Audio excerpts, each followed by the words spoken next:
Kamu pernah nggak sih ngerasa udah berdoa, tapi kok kayaknya nggak ada jawaban sama sekali? Nah, di bahasan kali ini, kita bakal coba selami lebih dalam momen yang personal banget itu ya, saat doa-doa kita rasanya cuma menggantung di udara. Nah, kutipan ini, wah benar-benar kena banget kan? Ada fase dalam hidup ketika doa terasa seperti surat yang dikirim tanpa balasan. Itu dia rasanya, hampa. Pas harapan kita cuma dibalas hening. Benar-benar kayak ngirim surat ke alamat yang udah nggak ada penghuninya. Dan dari situ, biasanya muncul pertanyaan yang menghantui kan, kenapa ya Tuhan kayaknya diam aja, aku diabaikan ya? Atau jangan-jangan aku ada salah? Wajar banget kok ngerasa kayak gitu. Yuk, coba kita bongkar bareng-bareng pertanyaan ini. Siapa tahu kita bisa nemuin cara pandang yang baru. Oke, kita mulai dari dasarnya dulu ya. Gimana kalau ternyata selama ini cara kita mandang doa itu sendiri yang sebenarnya perlu di-adjust? Bukan doanya yang salah, tapi mungkin pemahaman kita. Yuk, kita coba pahami ulang apa sih sebetulnya makna berdoa itu? Seringnya nih kita nganggap doa itu kayak vending machine. Kita masukin koin permintaan, terus kita harap jawabannya langsung keluar. Transaksional banget kan? Meminta, lalu menerima.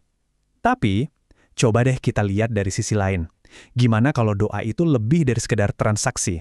Gimana kalau doa itu sebenarnya adalah perjumpaan batin, sebuah dialog, dan ini yang paling penting, sebuah latihan untuk percaya. Nah, ini dia intinya. Doa itu ternyata latihan percaya. Latihan bahkan dan terutama pas jawabannya belum kelihatan.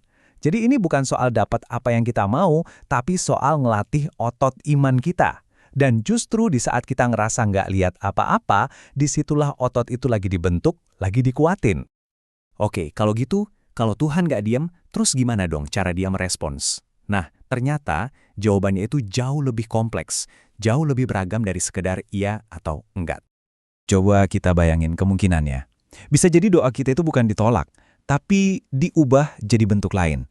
Bukan diabaikan, tapi ditunda buat waktu yang lebih pas. Atau bahkan diganti sama sesuatu yang jauh lebih baik dari yang kita minta. Dan kadang, jawaban tidak itu justru bentuk perlindungan terbaik buat kita, dari sesuatu yang kita sendiri nggak bisa lihat. Ya kan, kita sebagai manusia tuh seringnya pengen cepet-cepet, maunya semua serba instan, sekarang juga.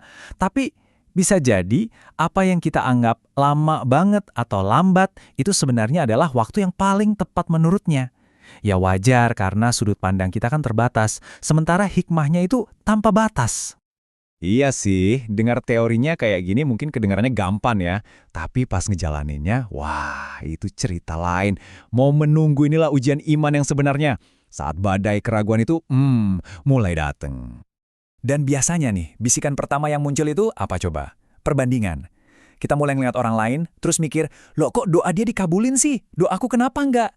Nah, dari situ kita mulai deh ngeliat ke kiri, ke kanan, dan ngerasa ketinggalan. Dan perasaan ini manusiawi banget.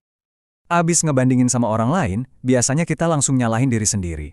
Apa doaku kurang tulus ya? Mungkin usahaku kurang keras kali ya? Keraguan-keraguan kayak gini nih yang bahaya, yang bisa pelan-pelan ngegerogoti keyakinan kita dari dalam. Dan akhirnya, puncaknya, muncul pertanyaan yang paling kita takuti.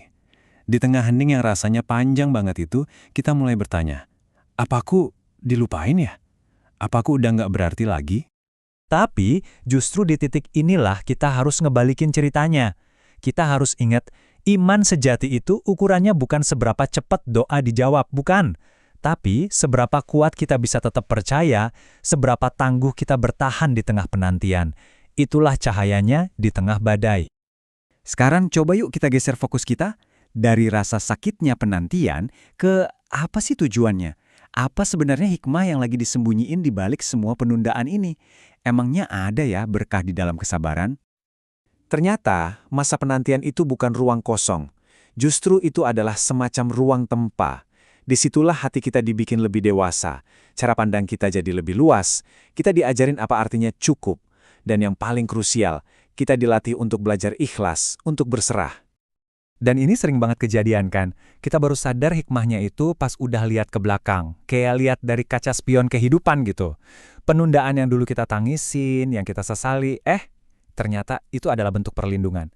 Bisa jadi kita baru aja diselamatin dari sesuatu yang buruk di depan sana yang kita nggak pernah tahu. Nah, jadi setelah kita ngelewatin semua pemahaman tadi, pertanyaannya sekarang, gimana caranya kita bisa berdoa dengan hati yang baru? Gimana kita bisa tetap ngerasa damai di tengah penantian, bahkan pas jawaban rasanya belum datang-datang juga? Mungkin ini dia definisi barunya. Doa itu bukan remote control buat ngendaliin masa depan. Bukan. Doa itu lebih kayak jangkar yang ngejaga hati kita biar tetap tenang di tengah ombak hari ini. Fokusnya pindah, bukan lagi ngontrol hari esok, tapi menenangkan hati hari ini. Dan bisa jadi inilah pergeseran cara pandang terbesar yang perlu kita lakuin. Mungkin tujuan utama doa itu bukan soal mendapatkan sesuatu, tapi soal menjadi seseorang. Menjadi pribadi yang lebih kuat, lebih sabar, dan lebih bijaksana lewat semua proses ini. Jadi, pesannya adalah teruslah berdoa. Bukan karena kita yakin bakal langsung dapat apa yang kita mau, tapi karena kita yakin akan satu hal, Tuhan selalu mendengar. Setiap kata yang kita ucap, setiap tangis, setiap harapan, itu semua nggak ada yang sia-sia. Semuanya sampai. Dan sebagai penutup, mari kita renungkan ini. Percaya kepada Tuhan itu ternyata nggak selalu berarti kita harus ngerti semua rencananya. Sama sekali nggak. Percaya itu artinya, kita bersedia untuk terus jalan bareng Dia, bahkan di saat jalan di depan kita gelap dan penuh ketidakpastian. Mungkin itulah iman yang sebenarnya.